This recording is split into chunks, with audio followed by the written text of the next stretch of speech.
Bienvenido. Me alegra mucho que hayas llegado hasta aquí esta noche. Quizás fue un día largo. Quizás eres de esas personas que necesitan que algo grande y tranquilo llene su mente antes de poder descansar.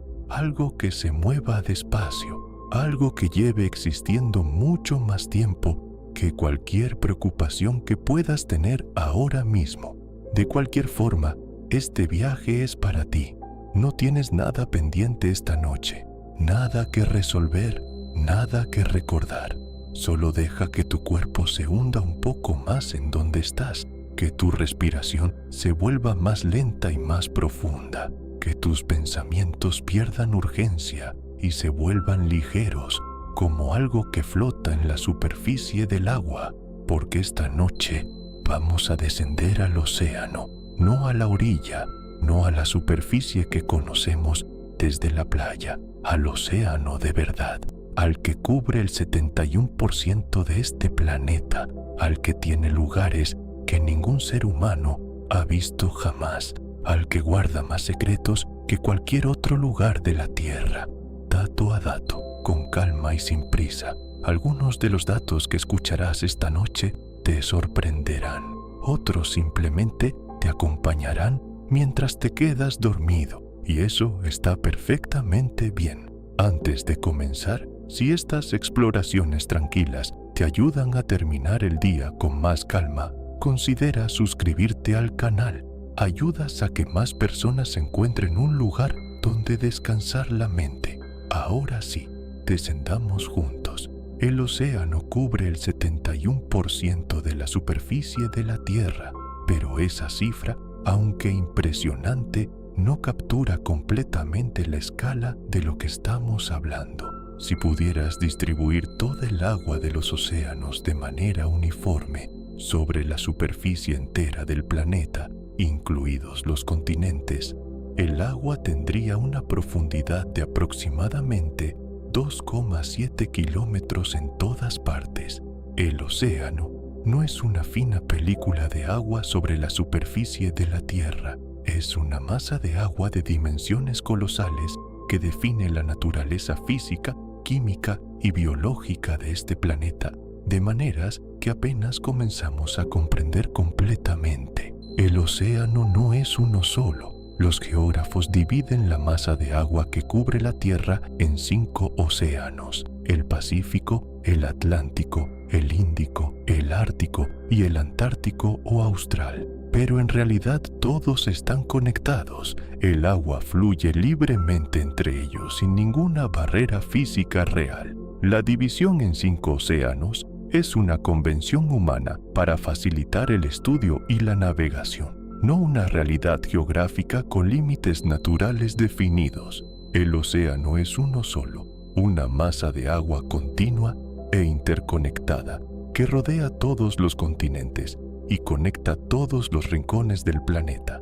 El océano Pacífico es el más grande con diferencia. Cubre aproximadamente 165 millones de kilómetros cuadrados, más que toda la superficie terrestre de todos los continentes combinados. Si quitaras todos los continentes de la Tierra y los pusieras dentro del Pacífico, cabrían todos con espacio de sobra. Su punto más profundo, la fosa de las Marianas, alcanza los 11.034 metros de profundidad, más de 1 kilómetro más profundo que la altura del Everest sobre el nivel del mar. El Pacífico es tan grande que el Sol tarda varios minutos en cruzarlo de costa a costa, en su movimiento aparente por el cielo. Es un océano del tamaño de un mundo. El agua del océano no es simplemente agua con sal disuelta. Es una solución química extraordinariamente compleja que contiene prácticamente todos los elementos de la tabla periódica en alguna concentración.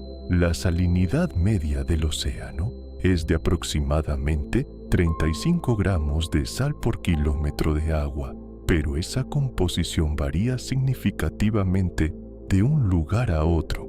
En el Mar Muerto, técnicamente un lago, pero el más salado del mundo, la salinidad alcanza los 340 gramos por litro, casi 10 veces la del océano abierto, lo que hace que los objetos y las personas floten sin esfuerzo. En las desembocaduras de los grandes ríos, el agua del océano está mucho más diluida. En las regiones polares donde el hielo se forma, la sal es expulsada del hielo y el agua circundante se vuelve más salada y más densa. Esta variación en salinidad es uno de los motores principales de las corrientes oceánicas globales. La temperatura del agua del océano varía enormemente con la profundidad y la latitud. En la superficie de las regiones tropicales, el agua puede alcanzar los 30 grados centígrados. En las profundidades abisales, la temperatura se estabiliza en torno a los 2 o 4 grados centígrados en casi todo el planeta. Esta diferencia de temperatura entre la superficie y las profundidades crea una estratificación vertical del agua oceánica. Las capas más cálidas y menos densas flotan sobre las capas más frías y más densas, y entre ellas existe una zona de transición llamada la termoclina, donde la temperatura desciende rápidamente con la profundidad. Esta estratificación limita enormemente la mezcla vertical del océano y tiene consecuencias importantes para la distribución de nutrientes, el oxígeno disuelto y la vida marina.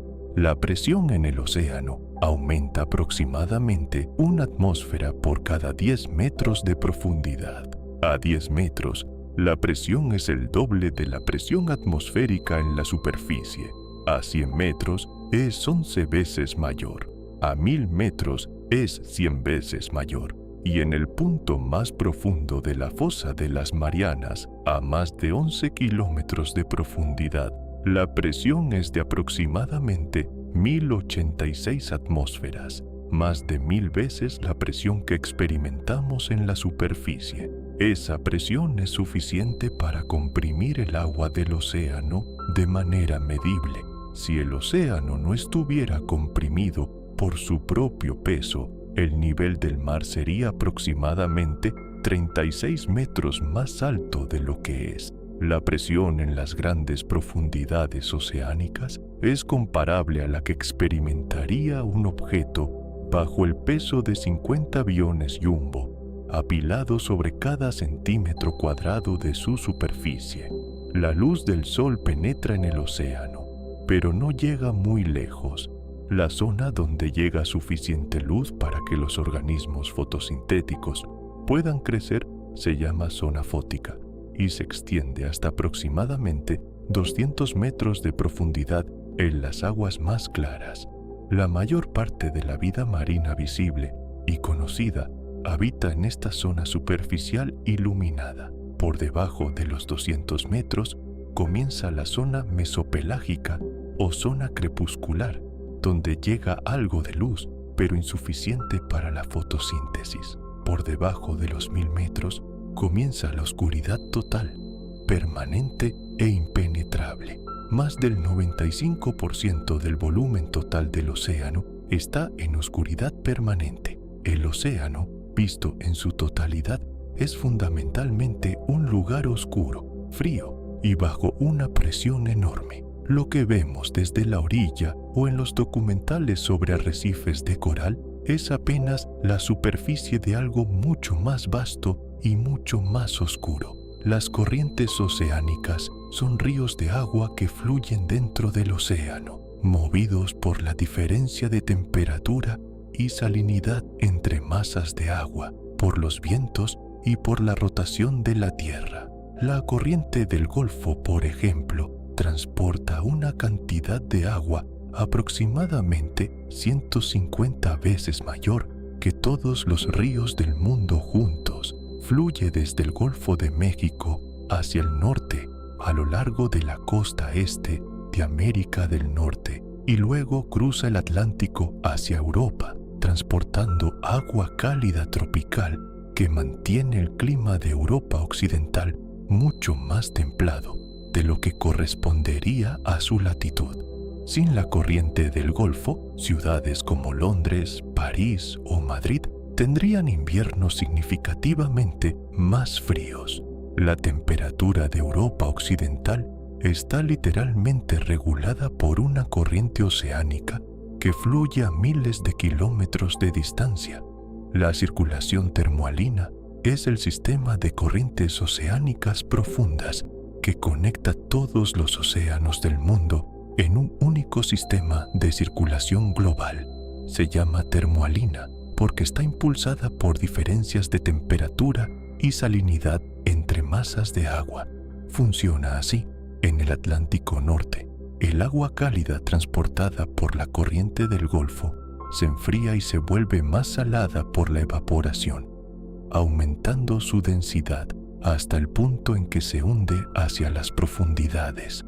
Esa agua fría y densa fluye lentamente por el fondo del océano, hacia el sur, cruza el Ecuador, rodea la Antártida y se divide en corrientes que se adentran en los océanos Índico y Pacífico. Allí, el agua profunda asciende lentamente hacia la superficie, se calienta y eventualmente vuelve al Atlántico Norte, cerrando el ciclo. El tiempo que tarda el agua en completar este ciclo global se estima en aproximadamente 1000 años. La circulación termohalina es el sistema de transporte de calor más importante del planeta, y cualquier perturbación en su funcionamiento tendría consecuencias climáticas globales de enorme magnitud.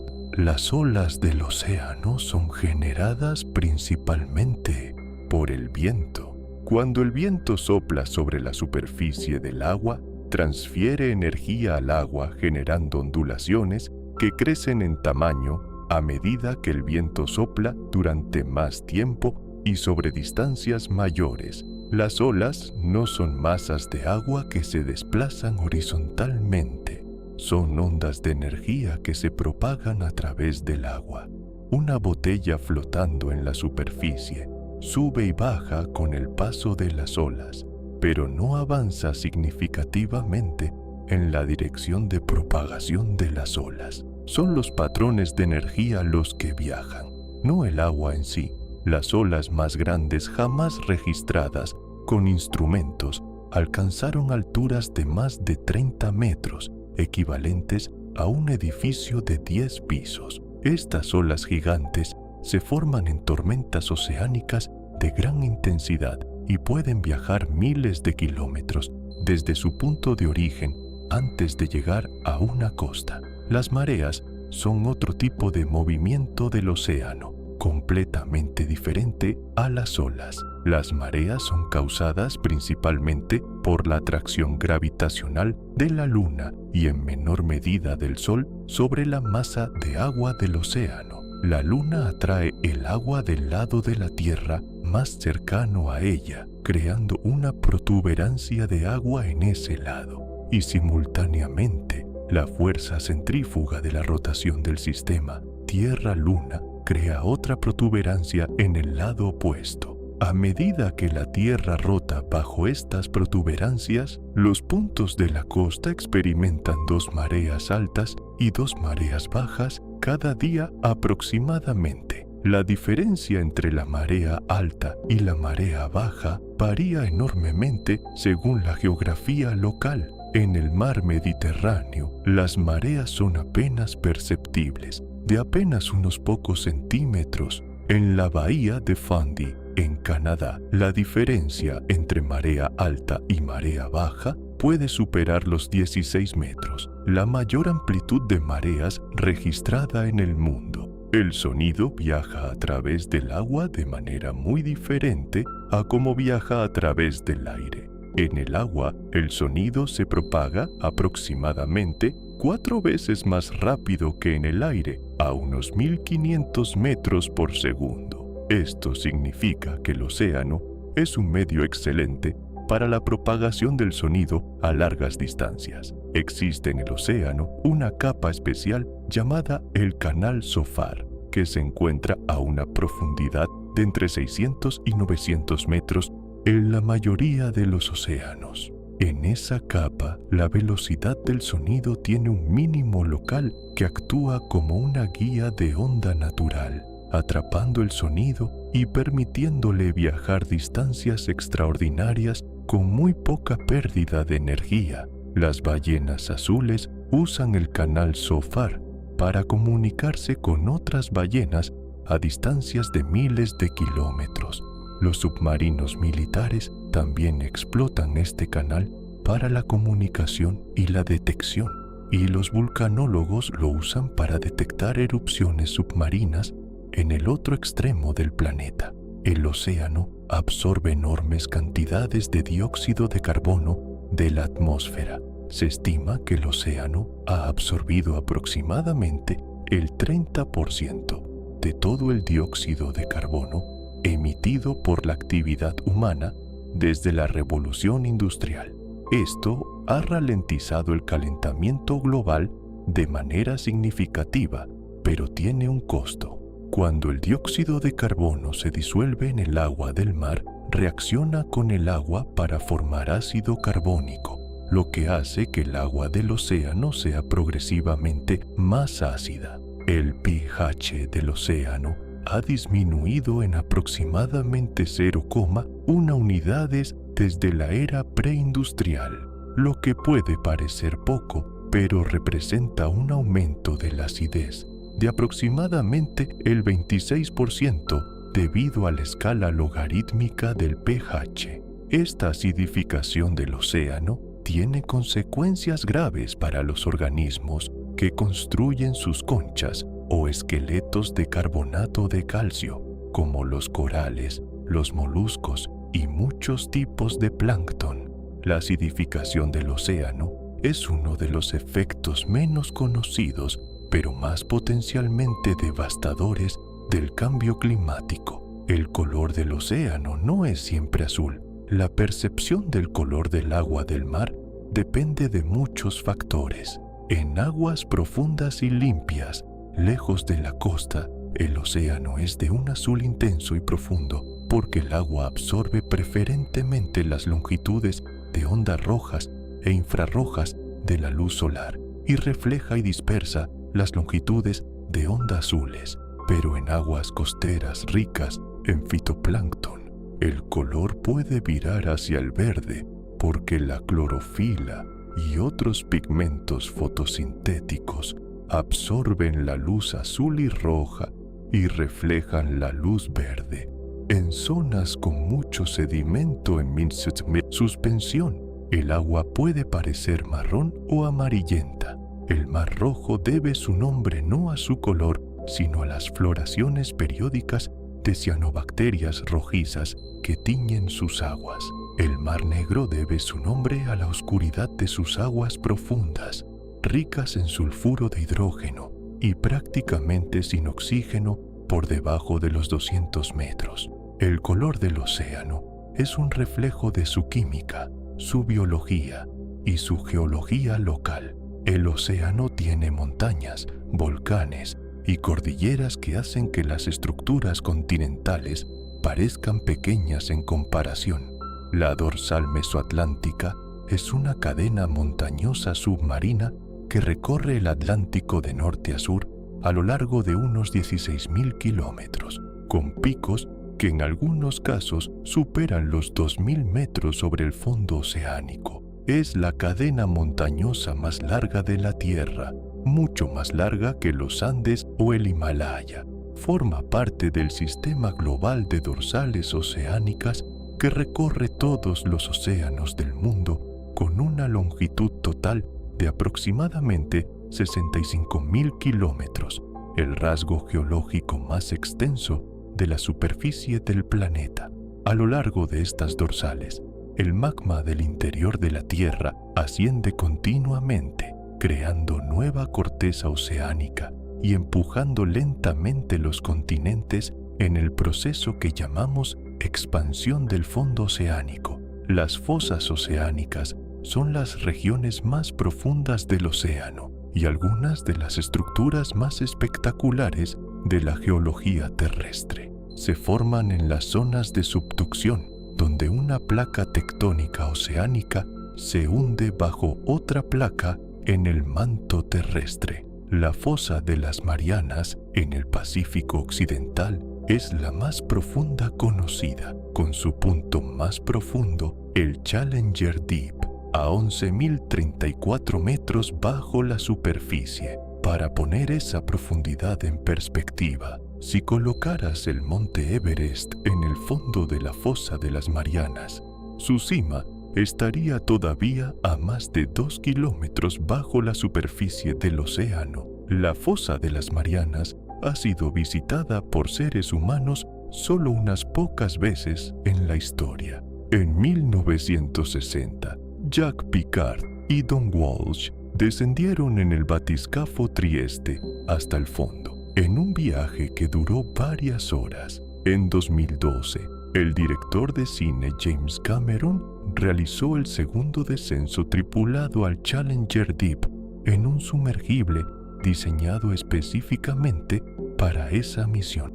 Más personas han caminado sobre la Luna que han visitado el punto más profundo del océano.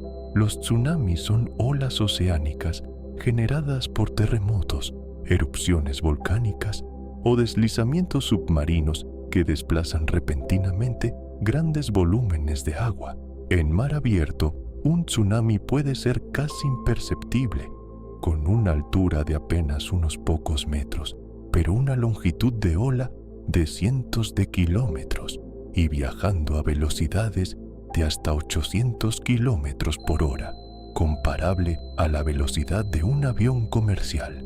A medida que el tsunami se acerca a la costa y el fondo marino se eleva, la velocidad de la ola disminuye, pero su altura aumenta dramáticamente, pudiendo alcanzar decenas de metros. El tsunami generado por el terremoto del Océano Índico en diciembre de 2004 fue uno de los más devastadores de la historia registrada, con olas que alcanzaron alturas de hasta 30 metros en algunas costas y que causaron la muerte de aproximadamente 230.000 personas en 14 países. Fue la consecuencia directa de un terremoto de magnitud 9,1 que desplazó el fondo oceánico en una longitud de 1.200 kilómetros. El océano tiene un papel fundamental en la regulación del clima de la Tierra. Tiene una capacidad de almacenar calor incomparablemente mayor que la atmósfera. El océano ha absorbido más del 90% del calor adicional generado por el efecto invernadero desde la era preindustrial. Esto significa que el calentamiento global que experimentamos en la atmósfera es solo una fracción pequeña del calentamiento total que está ocurriendo en el sistema climático de la Tierra. El océano actúa como un amortiguador térmico enorme, ralentizando el calentamiento de la atmósfera, pero acumulando una cantidad de calor que eventualmente afectará el clima durante siglos, incluso si las emisiones de gases de efecto invernadero se redujeran a cero mañana. El océano que heredaremos dentro de 100 o 200 años ya está determinado en gran medida por las emisiones que hemos producido hasta ahora. El océano siempre ha estado ahí, mucho antes de que hubiera alguien para contemplarlo, mucho antes de que hubiera tierra firme donde pararse a mirarlo. Ha visto surgir y desaparecer continentes, ha visto extinguirse y resurgir la vida, ha absorbido el calor del sol durante 4.000 millones de años y ha devuelto lluvia a los continentes, ha conectado civilizaciones y separado mundos. Esta noche, mientras duermes, el océano sigue moviéndose, las corrientes siguen fluyendo, las mareas siguen subiendo y bajando, y en algún lugar bajo la superficie, en la oscuridad y el frío, algo vive que nunca ha visto la luz. Seguimos descendiendo. Si el sueño ya está cerca, deja que estas palabras sean como el agua, que te rodeen suavemente sin que tengas que agarrarlas. El océano no necesita que lo entiendas para existir, solo necesita que lo escuches. En esta parte del viaje vamos a abandonar la superficie iluminada. Vamos a descender más allá de donde llega la luz del sol, más allá de donde la mayoría de los seres humanos han llegado jamás, hacia las partes del planeta que son más desconocidas que la superficie de la luna, hacia el fondo oscuro, frío y silencioso del océano más profundo. Por debajo de los 200 metros de profundidad, la luz del sol desaparece progresivamente hasta extinguirse por completo. A partir de ese punto comienza uno de los entornos más extremos y más misteriosos de la Tierra, un mundo sin luz natural, con temperaturas que rondan los 2 o 4 grados centígrados, bajo una presión que aplastaría cualquier estructura no diseñada específicamente para resistirla, y sin embargo lleno de vida, vida que ha encontrado maneras de existir en condiciones que ningún ser humano podría sobrevivir sin tecnología avanzada. La zona mesopelágica se extiende desde los 200 hasta los 1000 metros de profundidad.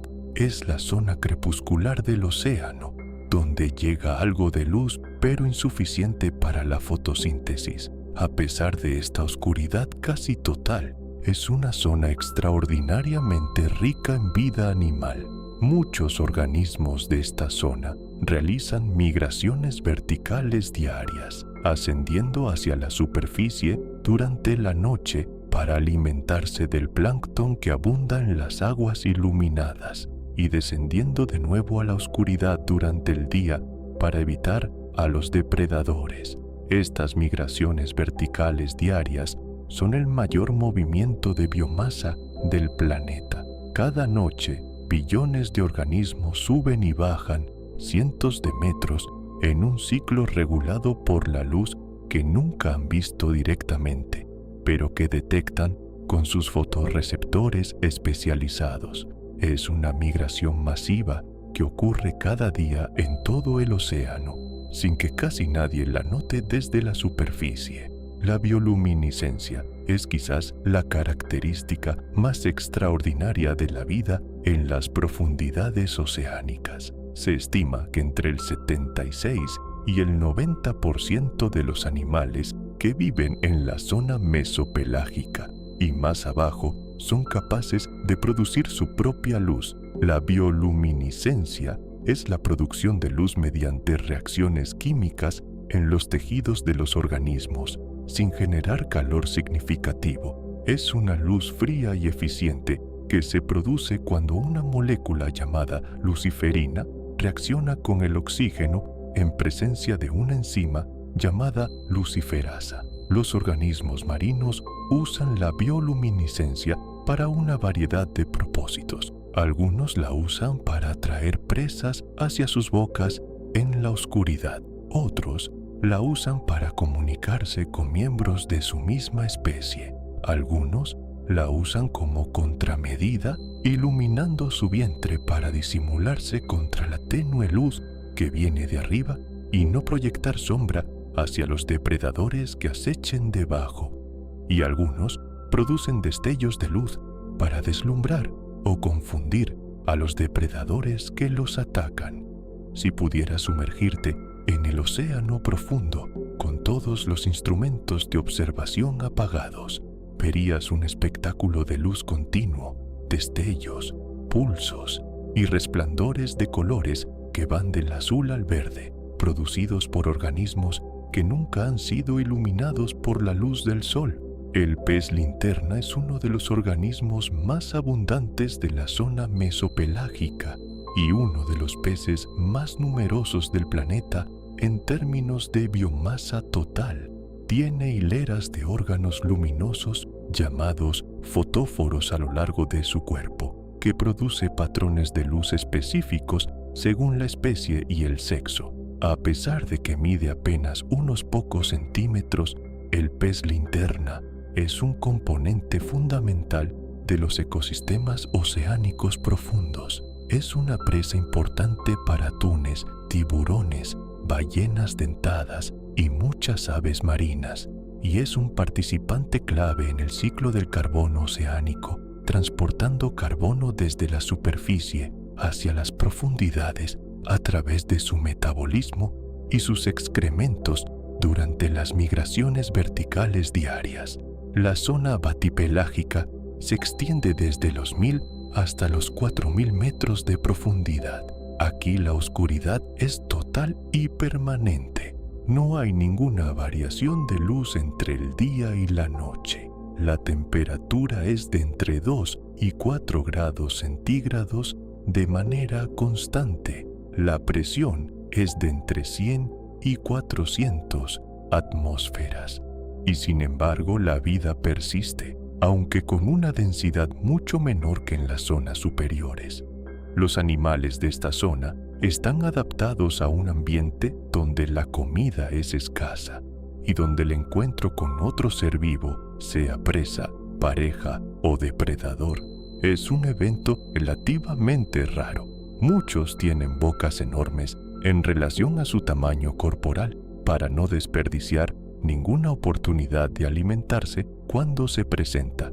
Muchos tienen metabolismos extremadamente lentos para conservar la energía en un ambiente donde los recursos son escasos, y muchos tienen órganos sensoriales altamente desarrollados para detectar vibraciones, campos eléctricos o la bioluminiscencia de otros organismos en la oscuridad absoluta. El pez víbora es uno de los depredadores más aterradores en apariencia de la zona batipelágica, aunque mide apenas unos 30 centímetros de longitud. Tiene unos colmillos tan largos en relación a su tamaño que no pueden cerrarse dentro de su boca, proyectándose hacia afuera como agujas transparentes. Tiene una espina dorsal modificada que termina en un órgano luminoso que usa como anzuelo para atraer presas hacia su boca en la oscuridad, y tiene un estómago extraordinariamente distensible que puede expandirse para acomodar presas más grandes que él mismo. En un ambiente donde las oportunidades de alimentarse son raras e impredecibles, no desperdiciar ninguna captura es una ventaja evolutiva de primer orden. El pez víbora es un ejemplo de cómo la evolución puede producir formas y estrategias que parecen completamente ajenas a nuestra experiencia del mundo, pero que son extraordinariamente efectivas en el ambiente específico para el que fueron seleccionadas. El rape abisal es quizás el animal más conocido de las profundidades oceánicas gracias a su aparición en documentales y películas. La hembra, que es la que tiene el aspecto más reconocible, tiene una espina dorsal modificada sobre su cabeza que termina en un órgano luminoso llamado esca, que usa para atraer presas en la oscuridad. Pero lo más extraordinario del rape abisal no es su aspecto, sino su sistema de reproducción.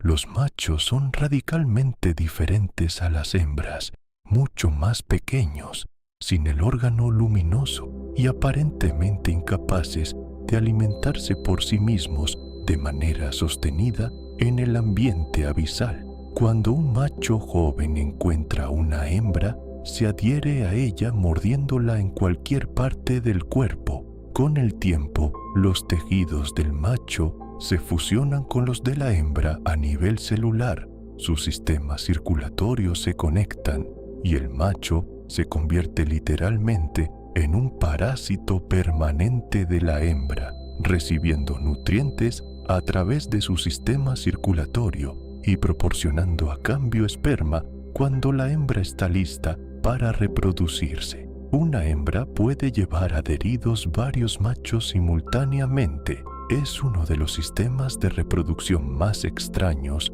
conocidos en el reino animal, pero perfectamente adaptado a un ambiente donde encontrar pareja es extraordinariamente difícil. Las fuentes hidrotermales son uno de los descubrimientos más revolucionarios de la biología del siglo XX fueron descubiertas por primera vez en 1977 por investigadores del Instituto Oceanográfico Woods Hole, explorando la dorsal de las Galápagos en el Pacífico. Son grietas en el fondo oceánico por las que emerge agua calentada por el magma del interior de la Tierra, cargada de compuestos químicos como sulfuro de hidrógeno, metano y otros gases. El agua que sale de las fuentes hidrotermales más intensas, llamadas chimeneas negras, puede alcanzar temperaturas de más de 400 grados centígrados sin hervir debido a la enorme presión que existe a esas profundidades. Alrededor de estas fuentes hidrotermales se han encontrado ecosistemas complejos y abundantes que no dependen de la luz solar para su energía. En lugar de la fotosíntesis, la base de la cadena alimentaria en estos ecosistemas es la quimiosíntesis, el proceso mediante el cual ciertas bacterias obtienen energía oxidando los compuestos químicos que emergen de las fuentes. Estas bacterias son consumidas por otros organismos, que a su vez son consumidos por otros, formando cadenas alimentarias completas y ecosistemas ricos en total oscuridad y a kilómetros de profundidad. Los animales que viven alrededor de las fuentes hidrotermales son tan extraños como el ambiente en que habitan. Los gusanos tubícolas gigantes, que pueden alcanzar los 2 metros de longitud, no tienen boca ni sistema digestivo. Obtienen todos sus nutrientes de las bacterias quimiosintéticas que viven en simbiosis dentro de sus tejidos. Los cangrejos yeti, descubiertos en 2005, tienen unas pinzas cubiertas de pelos largos y sedosos, donde cultivan colonias de bacterias quimiosintéticas que luego consumen. Los camarones de las fuentes hidrotermales tienen órganos fotosensibles en el dorso que les permiten detectar la radiación infrarroja que emite el agua supercaliente, ayudándoles a no acercarse demasiado a temperaturas letales. Y hay pulpos, peces y crustáceos que se han adaptado a vivir en las inmediaciones de estas fuentes, aprovechando la abundancia de vida que generan en un ambiente que de otra manera sería casi estéril. El descubrimiento de los ecosistemas de fuentes hidrotermales cambió fundamentalmente nuestra comprensión de los límites de la vida y abrió la posibilidad de que la vida pudiera existir en lugares del universo donde nunca habríamos pensado buscarla, como en los océanos subsuperficiales de Europa o Encélado. Las filtraciones frías son otro tipo de ecosistema quimiosintético del fondo oceánico, diferente de las fuentes hidrotermales. Se forman donde fluidos ricos en metano, sulfuro de hidrógeno y otros compuestos emergen lentamente del fondo marino a temperatura similar a la del agua circundante. No tienen la espectacularidad visual de las chimeneas negras, pero sustentan ecosistemas igualmente complejos y en algunos casos más extensos. Los mejillones, almejas y otros moluscos de estos ecosistemas contienen bacterias simbióticas quimiosintéticas en sus branquias. Los gusanos tubícolas, similares a los de las fuentes hidrotermales, forman bosques densos alrededor de las filtraciones, y en algunos casos el metano que emerge del fondo se congela en contacto con el agua fría y la alta presión, formando hidratos de metano, una forma de hielo que contiene gas y que puede arder si se le acerca una llama. Los hidratos de metano contienen cantidades de carbono comparables a todas las reservas conocidas de carbón, petróleo y gas natural combinadas. Son tanto un recurso energético potencial como un posible factor de riesgo climático si se desestabilizan por el calentamiento del océano profundo. La zona abisal se extiende desde los 4.000 hasta los 6.000 metros de profundidad y cubre aproximadamente el 60% del fondo oceánico total. Es la llanura abisal, un terreno relativamente plano cubierto por una capa de sedimento fino acumulado durante millones de años. Ese sedimento está compuesto principalmente por los restos de organismos que murieron en las capas superiores del océano y fueron cayendo lentamente hacia el fondo. Una lluvia constante e invisible de partículas orgánicas que los biólogos marinos llaman nieve marina. La nieve marina es el principal mecanismo de transporte de carbono desde la superficie del océano hacia las profundidades, un proceso fundamental para el ciclo global del carbono.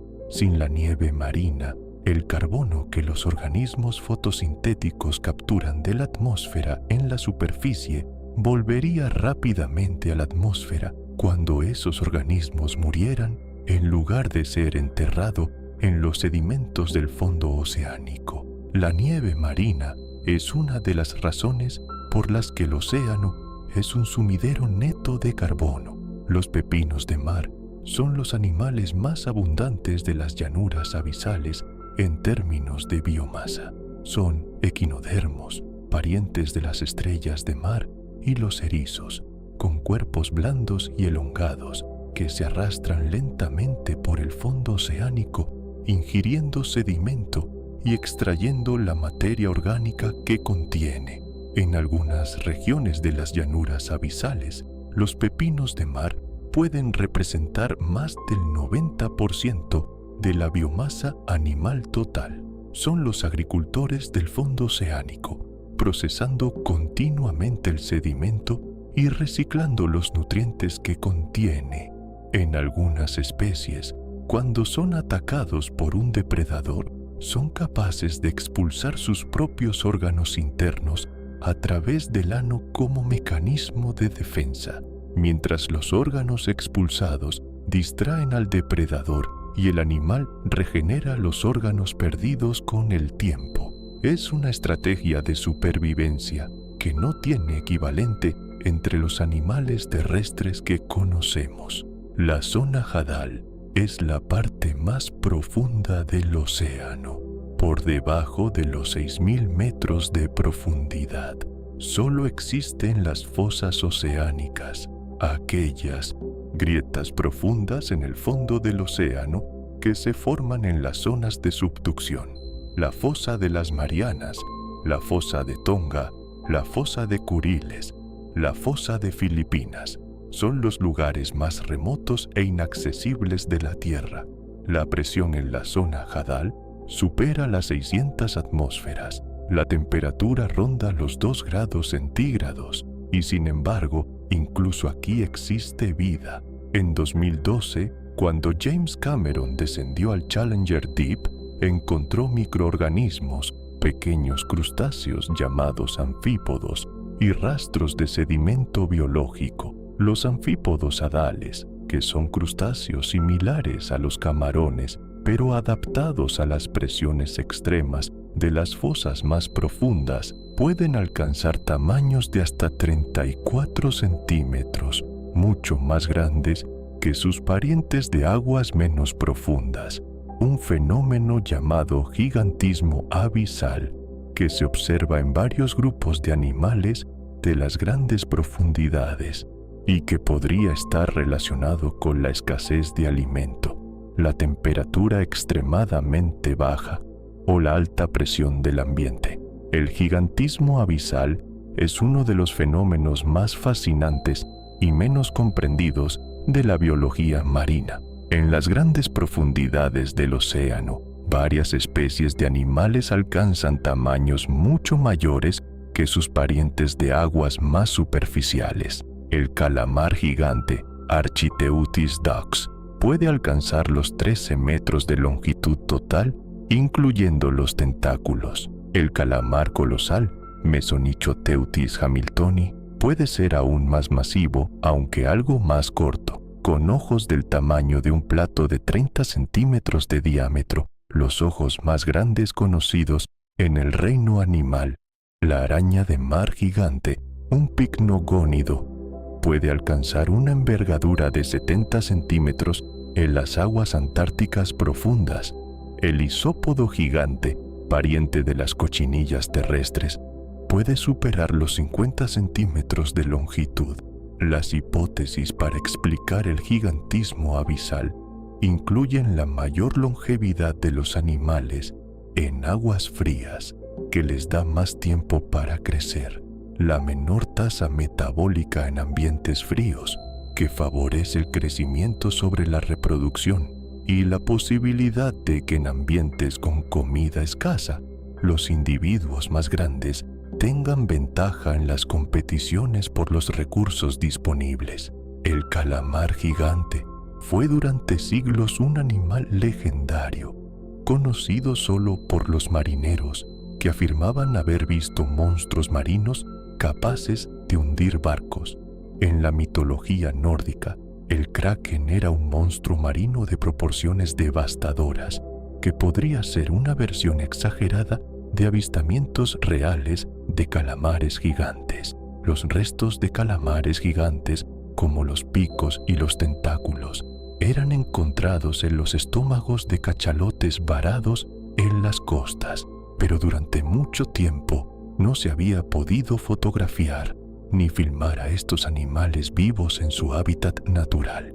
En 2004, investigadores japoneses obtuvieron las primeras fotografías de un calamar gigante vivo en el océano profundo, usando como carnada un anzuelo con calamar más pequeño a una profundidad de 900 metros. En 2006 se filmó por primera vez en video y en 2012 se obtuvo el primer video de alta definición de un calamar gigante en su hábitat natural, en el Pacífico Norte, a más de 600 metros de profundidad.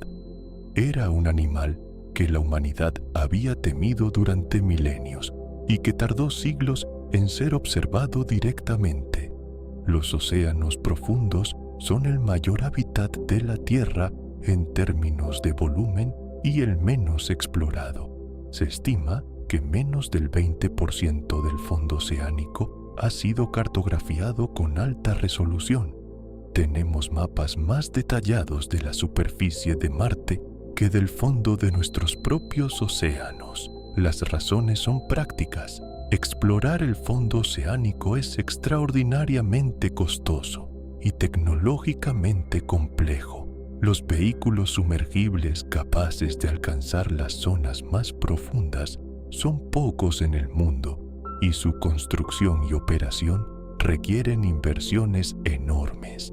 El agua del océano bloquea las señales de radio, así que no es posible comunicarse con los vehículos sumergibles mediante ondas de radio desde la superficie. El sonar es la principal herramienta para cartografiar el fondo oceánico a gran escala, pero la resolución que se puede alcanzar con sonar desde la superficie es limitada, y la inmensidad del océano hace que incluso con la tecnología disponible, la tarea de cartografiarlo completamente con alta resolución representaría un proyecto de décadas a un costo inmenso. Lo que hemos encontrado en las pocas áreas que hemos explorado directamente sugiere que lo que no conocemos podría ser tan asombroso como lo que ya sabemos. Cada expedición al fondo oceánico descubre especies nuevas para la ciencia. Se estima que entre el 91 y el 95% de las especies que viven en el océano profundo todavía no han sido descritas por los científicos. El océano profundo podría contener entre 500.000 y varios millones de especies animales que la ciencia todavía no conoce. Cada vez que un vehículo sumergible desciende a aguas profundas y toma muestras o simplemente fotografía el entorno, es casi inevitable que encuentre algo que nunca se ha visto antes. Son organismos que han evolucionado durante millones de años en un ambiente de oscuridad, frío y presión extrema, completamente aislados del mundo que conocemos en la superficie. Sus adaptaciones biológicas, sus estrategias de supervivencia, su bioquímica, podrían contener información valiosa para la medicina, la biotecnología y nuestra comprensión básica de cómo funciona la vida. El océano profundo es, en muchos sentidos, el último gran territorio inexplorado de la Tierra. Las bacterias y los microbios de las profundidades oceánicas son probablemente los organismos más abundantes e importantes de los ecosistemas abisales, aunque los menos visibles. Viven en el sedimento del fondo oceánico, en las grietas de la roca y en el interior de otros organismos.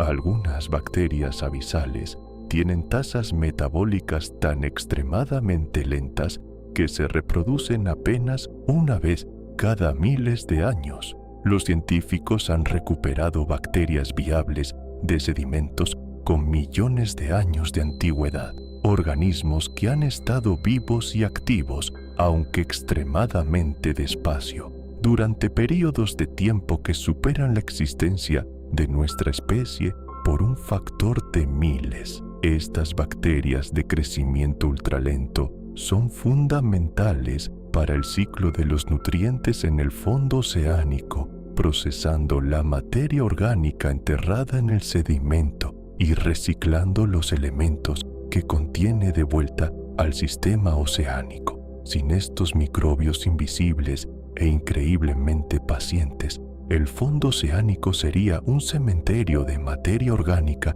sin reciclar en lugar del ecosistema funcional, aunque lentísimo, que es en realidad.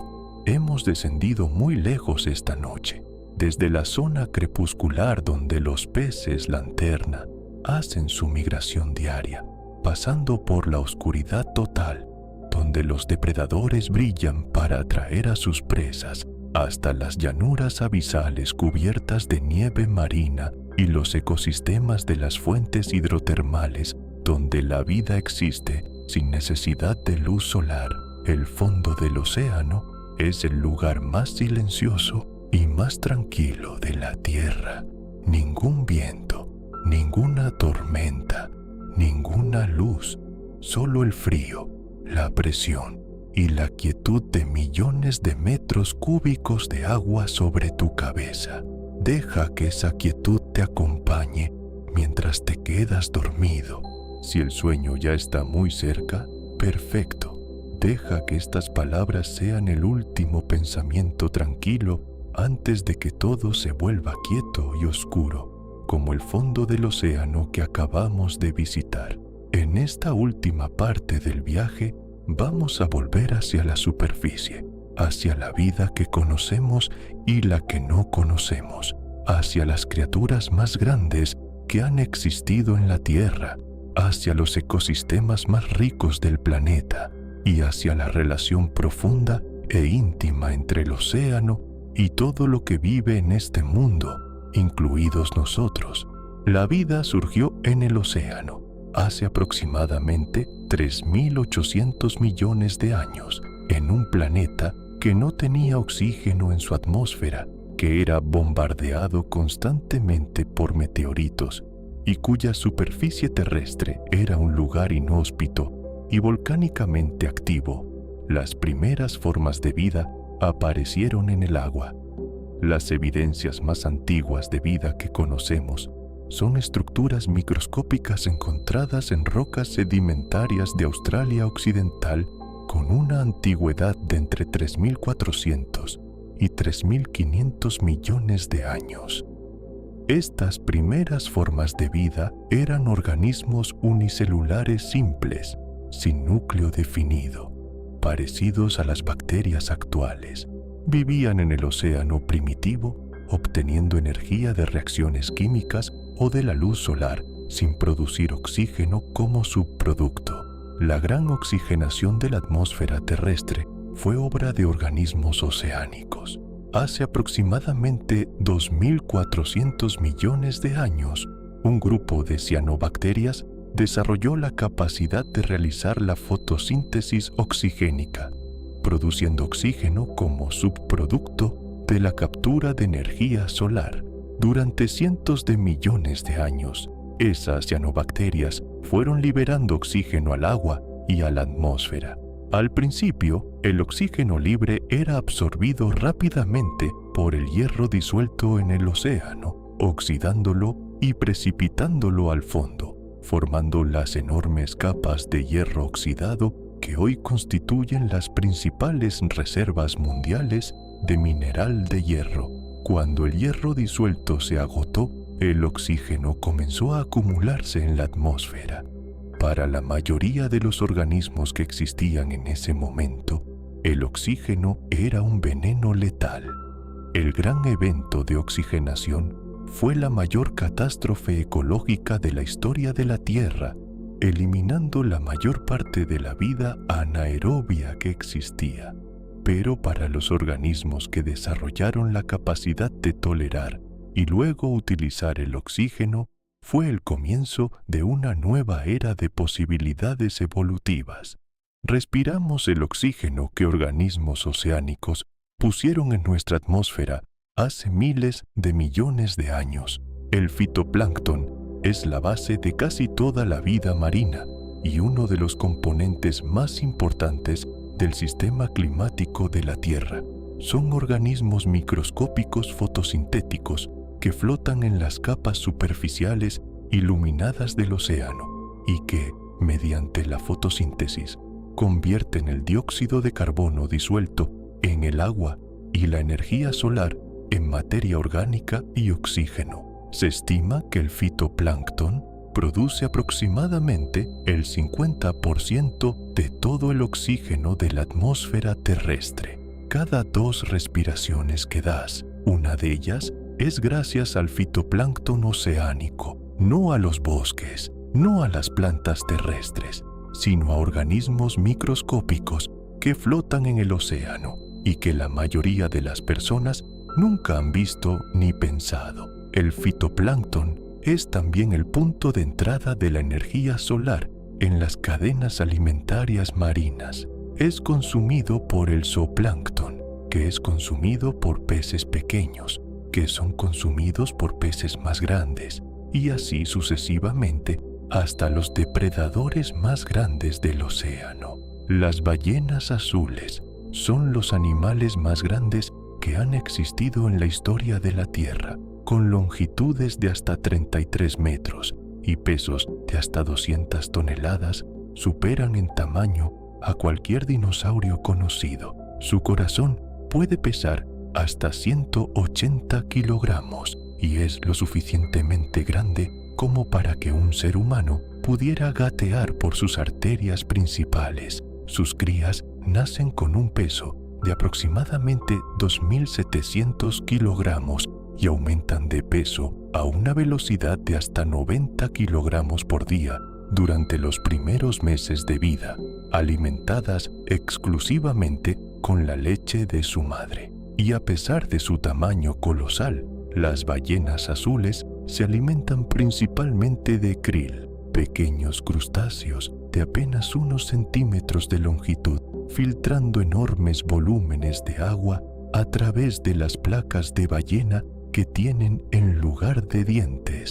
Una ballena azul adulta consume aproximadamente 4 toneladas de krill al día durante la temporada de alimentación. Es el animal más grande de la historia de la Tierra, subsistiendo de algunos de los organismos más pequeños del océano. Las ballenas en general son mucho más importantes para el ecosistema oceánico de lo que su papel como depredadores podría sugerir. Cuando una ballena defeca cerca de la superficie, libera enormes cantidades de hierro y nitrógeno en un volumen de agua que de otra manera sería pobre en nutrientes. Estos nutrientes fertilizan el crecimiento del fitoplancton, que captura carbono de la atmósfera y produce oxígeno. El fitoplancton es consumido por el zooplancton, que es consumido por peces, que son consumidos por otras ballenas. Las ballenas son fertilizadoras del océano. Su presencia aumenta la productividad de los ecosistemas marinos de manera que va mucho más allá de lo que su papel directo como depredadores sugeriría. Y cuando una ballena muere y su cuerpo cae al fondo del océano, lo que los biólogos llaman una caída de ballena crea un ecosistema temporal único. Un cuerpo de ballena en el fondo del océano puede sustentar comunidades de organismos durante décadas, pasando por varias fases de colonización sucesiva, desde los tiburones y peces que consumen la carne hasta los poliquetos y crustáceos que procesan los huesos, y finalmente las bacterias quimiosintéticas que obtienen energía del sulfuro de hidrógeno producido por la descomposición de los lípidos almacenados en los huesos. Los tiburones llevan aproximadamente 450 millones de años en los océanos. Son más antiguos que los dinosaurios, más antiguos que los árboles, más antiguos que el primer animal que puso una pata en tierra firme. Han sobrevivido a 5 extinciones masivas que eliminaron la mayor parte de la vida en la Tierra. Han visto cómo los continentes se separaban y se unían. Han nadado en océanos cuya química era completamente diferente a la actual. Y en todo ese tiempo, su diseño básico ha cambiado relativamente poco, porque funciona extraordinariamente bien. Los tiburones tienen una serie de adaptaciones que los hacen depredadores excepcionalmente eficientes. Los órganos llamados ampollas de Lorenzini les permiten detectar los campos eléctricos producidos por los músculos de otros animales, lo que les permite encontrar presas escondidas bajo la arena o en la oscuridad. Su línea lateral detecta las vibraciones y los movimientos del agua a distancias considerables.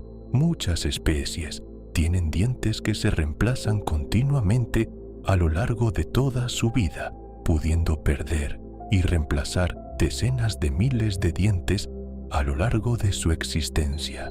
Y algunos tiburones, como el tiburón blanco, pueden mantener su temperatura corporal ligeramente por encima de la temperatura del agua circundante, lo que les proporciona una ventaja en velocidad y reacción sobre sus presas de sangre fría.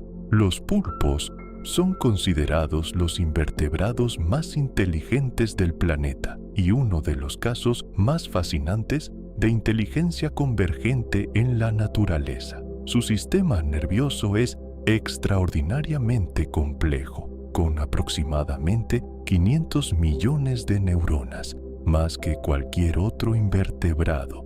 Pero lo más inusual es que 2/3 de esas neuronas no están en su cerebro central, sino distribuidas en sus 8 brazos, cada uno de los cuales tiene cierta capacidad de procesar información y tomar decisiones de manera semiautónoma. Los pulpos pueden abrir tarros con tapón de rosca, resolver laberintos, reconocer a los humanos individuales con los que interactúan regularmente, usar herramientas como cáscaras de coco que recogen del fondo y llevan consigo para usarlas como refugio y cambiar el color y la textura de su piel en milisegundos para camuflarse o para comunicarse con otros pulpos.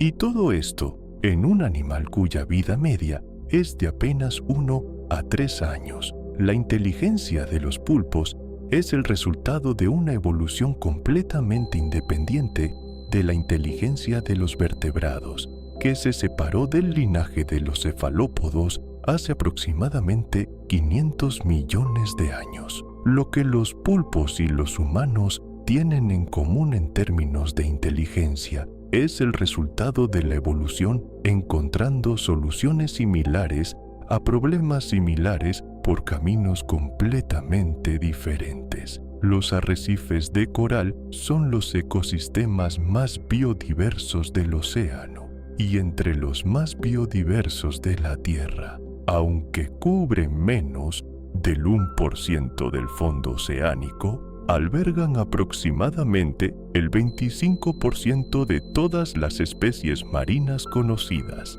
Un arrecife de coral es una estructura construida por animales diminutos llamados pólipos de coral, que secretan esqueletos de carbonato de calcio y viven en colonias que se acumulan durante siglos y milenios, formando estructuras de una complejidad y una belleza extraordinarias.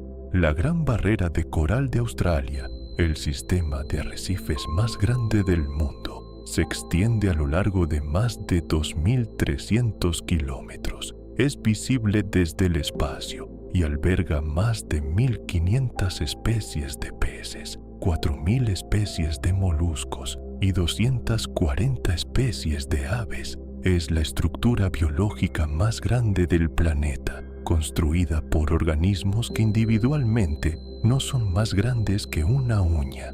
Los corales viven en simbiosis con algas microscópicas llamadas zooxantelas que habitan en sus tejidos. Las zooxantelas realizan la fotosíntesis y proporcionan al coral hasta el 90% de su energía en forma de azúcares, mientras que el coral proporciona a las algas protección y acceso a los nutrientes que necesitan. Esta simbiosis es la base del ecosistema del arrecife y es también su talón de Aquiles. Cuando la temperatura del agua sube por encima de cierto umbral, incluso por apenas 1 o 2 grados centígrados durante semanas, el coral expulsa las zooxantelas de sus tejidos en un proceso llamado blanqueamiento del coral.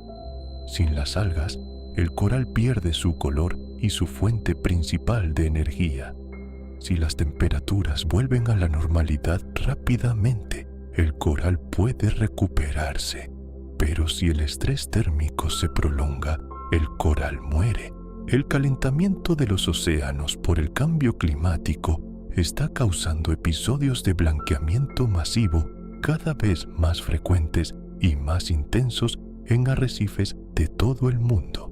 La Gran Barrera de Coral ha sufrido varios episodios de blanqueamiento masivo en los últimos años, afectando a más del 50% de sus corales. En algunos de ellos, los arrecifes de coral son uno de los ecosistemas más amenazados del planeta. Las migraciones oceánicas son algunos de los viajes más extraordinarios que se realizan en el mundo animal. El atún rojo del Atlántico puede cruzar el océano entero varias veces a lo largo de su vida, nadando a velocidades de hasta 70 kilómetros por hora. Las tortugas laúd anidan en las playas tropicales y luego nadan miles de kilómetros hasta sus zonas de alimentación, guiándose por el campo magnético de la Tierra. Los salmones nacen en ríos de agua dulce, migran al océano donde pasan la mayor parte de su vida adulta y luego regresan al río exacto donde nacieron para reproducirse y morir, guiándose por el olor del agua de su río natal que memorizaron cuando eran alevines. Y el campeón indiscutible de las migraciones oceánicas es el charrán ártico, un ave marina que migra desde sus zonas de nidificación en el Ártico hasta las aguas antárticas y de vuelta cada año, recorriendo hasta 90.000 kilómetros en un único viaje de ida y vuelta. A lo largo de su vida de aproximadamente 30 años, un charrán ártico puede recorrer el equivalente a 3 veces la distancia entre la Tierra y la Luna. El océano regula el clima de la Tierra de maneras que van mucho más allá de simplemente absorber calor. El ciclo del agua, que distribuye la precipitación por todos los continentes y hace posible la vida terrestre tal como la conocemos, está impulsado por la evaporación del océano. Aproximadamente el 86% de toda la evaporación global ocurre en la superficie oceánica. Esa agua evaporada asciende a la atmósfera, se condensa formando nubes y cae como precipitación tanto sobre el océano como sobre los continentes. Sin el océano, los continentes serían desiertos áridos sin agua dulce. La lluvia que alimenta los ríos, que llena los lagos, que permite la agricultura, que sostiene los bosques, viene del océano. El océano no solo es el hogar de la vida marina, es la fuente de agua de toda la vida terrestre. El nivel del mar ha cambiado dramáticamente a lo largo de la historia de la Tierra. Durante las glaciaciones, cuando enormes volúmenes de agua quedaban atrapados en los casquetes polares y en los glaciares continentales, el nivel del mar podía ser hasta 120 metros más bajo que el actual. Durante esas épocas, áreas que hoy son fondos marinos eran tierra firme. El estrecho de Bering, que hoy separa Asia de América del Norte, era un puente de tierra por el que los primeros seres humanos cruzaron hacia el continente americano hace aproximadamente 15.000 años. Las islas británicas estaban conectadas al continente europeo. Las islas de Indonesia formaban parte de la península Indochina. El mapa del mundo era radicalmente diferente, y en los períodos más cálidos de la historia de la Tierra, cuando no había hielo polar, el nivel del mar era decenas de metros más alto que el actual, inundando grandes extensiones de lo que hoy son continentes. La línea de costa del mundo ha cambiado continuamente a lo largo de la historia geológica y seguirá cambiando en el futuro. El sonido del océano es una de las experiencias más universalmente relajantes para el ser humano. Las investigaciones en psicología y neurociencia sugieren que el sonido de las olas tiene efectos medibles sobre el sistema nervioso, reduciendo la actividad de la amígdala, la región del cerebro asociada con la respuesta al estrés y al miedo, y promoviendo la activación del sistema nervioso parasimpático, el sistema de descanso y recuperación. Algunos investigadores sugieren que esta respuesta podría ser una herencia evolutiva de millones de años de evolución junto al agua, o podría estar relacionada con el hecho de que el sonido de las olas produce patrones de ruido rosa, un tipo de ruido cuyas frecuencias tienen una distribución particular que el cerebro humano procesa como especialmente placentera y relajante. Sea cual sea la razón,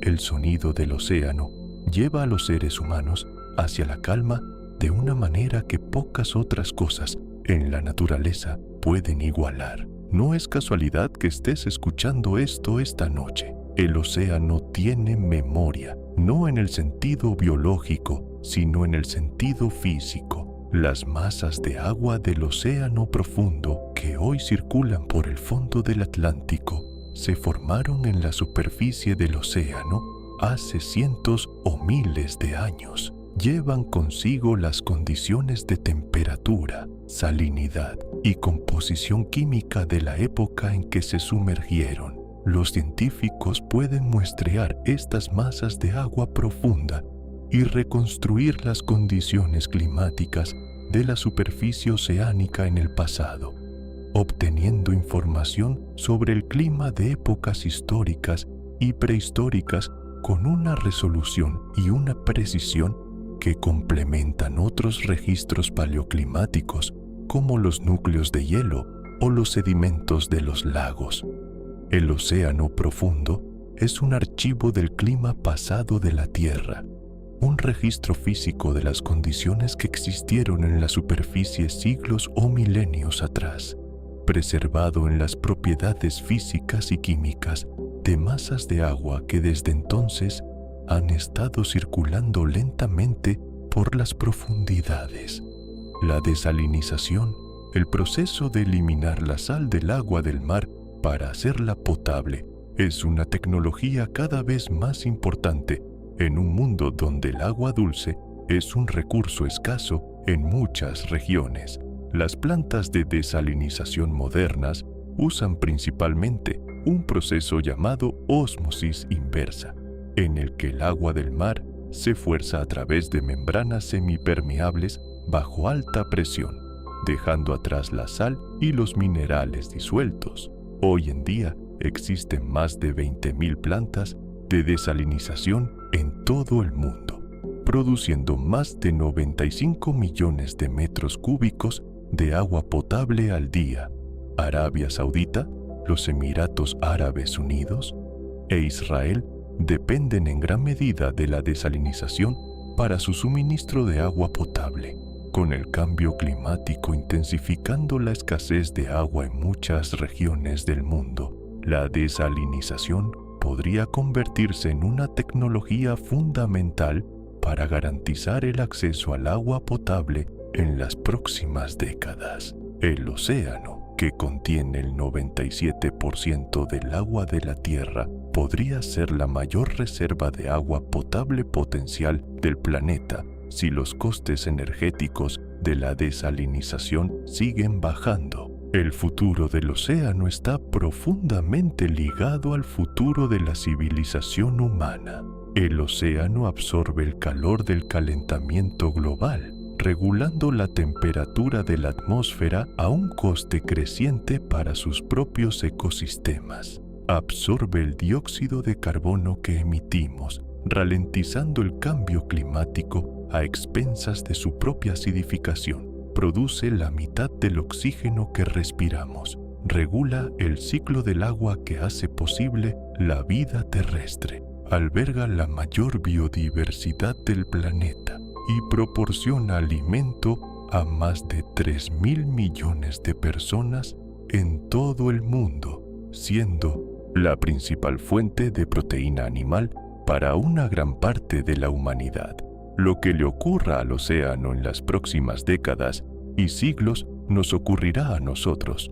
No somos observadores externos del sistema oceánico, somos parte de él, dependemos de él y lo estamos transformando a una velocidad sin precedentes en la historia geológica reciente. La exploración oceánica continúa produciendo descubrimientos extraordinarios. En 2023 y 2024, expediciones a diversas partes del océano profundo han encontrado nuevas especies de peces, crustáceos, equinodermos y microorganismos que nunca habían sido vistos por la ciencia. Se han cartografiado nuevas cadenas montañosas submarinas y nuevos campos de fuentes hidrotermales. Se han encontrado evidencias de vida en sedimentos a profundidades y en condiciones que parecían incompatibles con cualquier forma de vida conocida. El océano sigue siendo el mayor territorio inexplorado de la Tierra y cada expedición regresa con algo que nadie esperaba encontrar. En un mundo donde parece que todos los rincones han sido descubiertos y catalogados, el océano profundo sigue siendo un lugar donde la sorpresa es la norma y lo desconocido supera ampliamente a lo conocido. Y ahora el océano comienza a difuminarse suavemente detrás de tus pensamientos. Hemos viajado muy lejos esta noche, desde la superficie iluminada, donde el fitoplancton produce el oxígeno que respiramos, hasta las llanuras abisales en la oscuridad perpetua, desde las fuentes hidrotermales, donde la vida existe sin necesidad de luz solar, hasta los arrecifes de coral que albergan una cuarta parte de todas las especies marinas, desde las ballenas más grandes que han existido en la historia de la Tierra, hasta las bacterias que llevan millones de años vivas en el sedimento del fondo oceánico. ¿Has escuchado que el océano cubre el 71% de este planeta y que sus profundidades son más desconocidas que la superficie de la Luna, que la vida surgió en el océano hace 3.800 millones de años y que organismos oceánicos pusieron el oxígeno en nuestra atmósfera, que el fitoplancton produce la mitad del oxígeno que respiras, que las ballenas fertilizan el océano con sus excrementos y sustentan ecosistemas enteros con sus cuerpos cuando mueren, que en el fondo del océano existe vida en condiciones que parecían imposibles, y que el océano regula el clima, el ciclo del agua y las condiciones de vida en la Tierra de maneras que apenas comenzamos a comprender. El océano es el origen de la vida en este planeta, es el regulador de su clima, es el hogar de la mayor parte de su biodiversidad y es, en el sentido más literal, la razón por la que este planeta es habitable. Esta noche, mientras duermes, el océano sigue moviéndose, las corrientes siguen fluyendo en silencio por las profundidades, las mareas siguen subiendo y bajando en todas las costas del mundo. El fitoplancton sigue realizando la fotosíntesis en las aguas iluminadas, produciendo el oxígeno que respiras ahora mismo mientras te quedas dormido. Las ballenas siguen cantando en la oscuridad del océano profundo y en algún lugar del fondo abisal, en la oscuridad y el frío perfectos, algo diminuto y paciente sigue viviendo, como lleva haciendo desde mucho antes de que existiera nadie para saberlo. Eres parte de este planeta oceánico. El agua en tu cuerpo lleva el mismo equilibrio de sales que el océano primitivo donde surgió la vida. La sangre en tus venas tiene una composición química que refleja el océano de hace millones de años, cuando los primeros animales comenzaron a interiorizar el ambiente marino en sus propios cuerpos. Eres, en el sentido más profundo y más físico, un hijo del océano. Deja que esa idea te acompañe suavemente mientras el sueño llega. Si todavía estás despierto, puedes quedarte con los pensamientos un poco más. Y si ya te estás quedando dormido, que sea un sueño tranquilo, profundo y lleno de agua. Buenas noches.